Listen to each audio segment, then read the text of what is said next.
Now, long before it can maybe take you out of this life, this jealousy reduces your energy quotient so that other things no longer look good to you. You are tired all the time, having wasted your energy just in the process of being jealous. You have no energy, therefore, to do things to take your mind off of being jealous. And little by little, you just stew in your own juice. By degrees, this attitude has enfeebled you. It has vampirized your entire energy structure.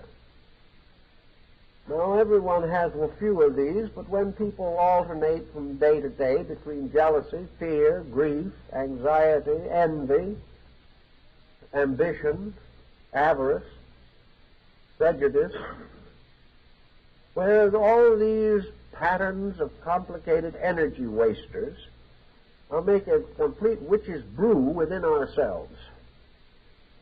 Not to be surprised that we're tired all the time, that even the best tonic advertised on television doesn't seem to cure us. We have got to take hold of something of this nature. What does Western man have to take hold of this with? Supposing he admits to himself, yes, I am stupid.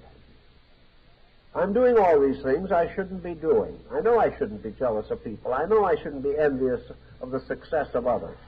I know I shouldn't resent my in-laws. They're nice people. But I do. And no matter what I do, whether I affirm my love for them or I affirm my determination to get over it, I still feel just the way I did before. When I feel like disliking someone, I dislike them. Don't know anything else to do about it. So we try everything you can all think of.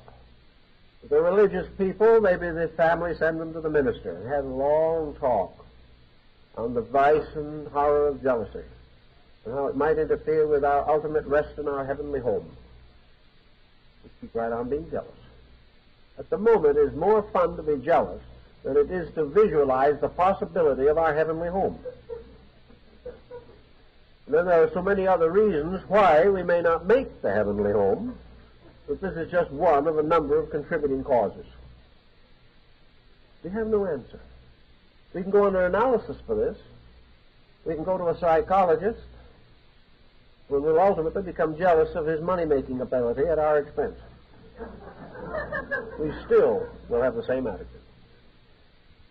Yet there must be some way of changing this. Occasionally we know it is changed. One way in which it is changed is through a tragedy of some kind. Occasionally jealousy works such a horrible misfortune upon us that we can no longer face it. We have to change because we have seen the horror of a terrible circumstance for which we are responsible. Another thing that helps sometimes is the fact that as energy becomes less, perhaps memory is less retentive. Sometimes memories of these things fade out along with other energy losses. But that's a slow, hard way to do it. Then suggests that there is a simpler way to do it. And that this great pattern of jealousies and of hates and pressures and arguments and prejudices, all these little tricks and habits that are so obnoxious to other people, attitudes that we keep on holding even when we know we are breaking the hearts of those nearest to us, there is a way to get out of these things. And there is a way to put our lives together on a more constructive basis. It all depends upon one rather simple realization. And if the individual isn't ready to come to that realization, then his difficulties arise from karmic roots within himself. No individual can get over a problem until he deserves to get over it. He must have done something, made some move, made some effort, by which he can honestly say that he has really tried to get out of a bad situation. particularly one involving his own temperament. He cannot go along hoping against hope that some pill will sometime be discovered which will cure a bad disposition. Any pill that will cure a bad disposition will also destroy the good disposition and leave the individual a non-entity, which is one cure for a bad disposition, unconsciousness.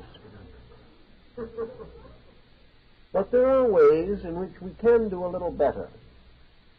And the whole point of Zen philosophy from the beginning has been to get away from this idea that man is small and problems are big, that the individual is some kind of a creature that must struggle on and on through time and eternity, trying to cope with something like a streak of prejudice in his own nature. What is this streak of prejudice that an individual can fight it for 50 years and still have it? Where did this prejudice come from? Is it an entity of itself? Is it actually a fork-tailed demon of some kind? Is it an obsessing thing that possesses him? What is a nasty disposition? Is it something so big, so terrible, so formidable, that it looks like one of Homer's one-eyed cyclops that can pick up mountains and throw them? What is this peculiar canker in ourselves, which we find it utterly impossible to cope with? What is this dispositional situation that is so much bigger than we are that we have to go along and endure it the rest of our lives? Zen says that this tremendous problem just simply is nothing. That what we are really doing is bowing our lives down to phantoms. This attitude never was anything. This selfishness that we have, that has hurt us for a lifetime, actually isn't anything at all. It is just one point of view that we have made up out of our own way of life. This attitude began in us, not somewhere else. It is never for a moment capable of enduring any longer than we permit it to. Here we have 10,000 attitudes working through our natures all the time, and when we go to sleep at night, they all stop. Because while we are unconscious, we're not nursing them.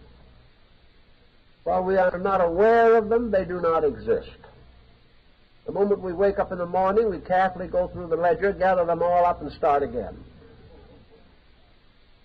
We don't want to be regarded as having a tendency to forget even one of our faults. We must take good care of all of them. But there is no problem here, actually.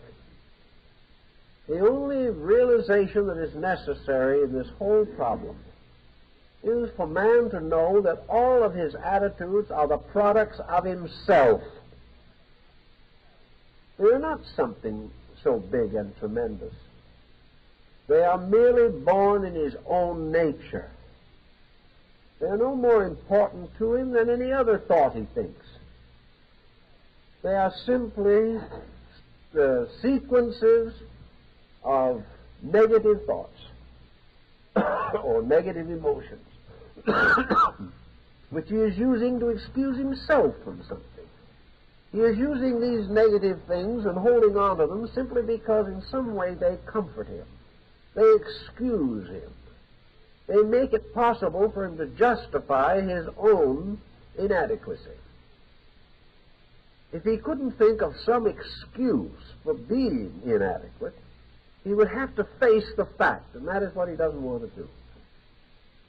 So it's so much easier to feel that other people have all the breaks, that he has been slighted, that his abilities have not been recognized, that his life has been more difficult than anyone else's.